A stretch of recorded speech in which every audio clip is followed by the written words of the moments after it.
In the bustling city of Lagos, where dreams were made and broken every day, lived a young woman named Ifeoma.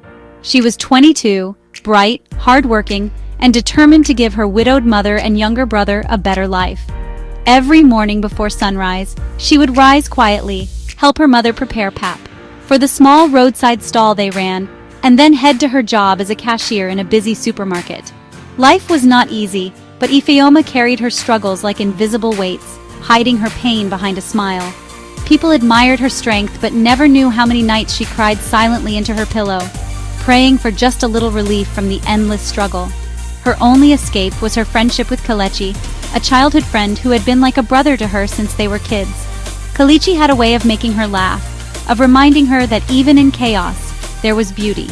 They would sit by the lagoon every Sunday evening, sharing roasted corn, and talking about their dreams that felt impossible but kept their hope alive. One fateful evening, as they sat on their favorite bench, Kelechi told her something that changed everything. "Ifeoma," he said, staring at the water, "you deserve more than this life of pain. You're meant for something greater." She smiled faintly, not believing it, but his words planted a seed of hope in her heart. Weeks later, tragedy struck.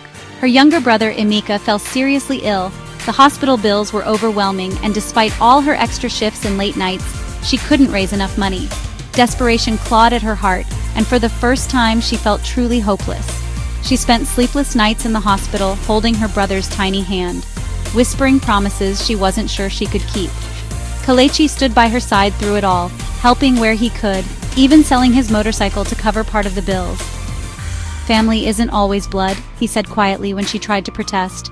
"You're my family." His selflessness moved her to tears. Miraculously, Emeka recovered, and slowly, life began to take a turn. A regular customer at the supermarket, impressed by Ifeoma's dedication and kindness, recommended her for a scholarship program, sponsored by an international foundation. At first, she thought it was too good to be true, but weeks later, she received an official letter. She had been selected for a fully funded scholarship to study business management abroad. The day she left Lagos, the entire neighborhood gathered to see her off. Her mother wept tears of pride and gratitude, while Kelechi hugged her tightly, whispering, "Go and shine, Ifeoma. The world is waiting for you." Years passed. Ifeoma graduated with honors, built a successful career, and eventually returned home, not just for her family, but for the community that had raised her. She built a scholarship foundation for underprivileged children, and opened a small business incubator to help women start their own trades.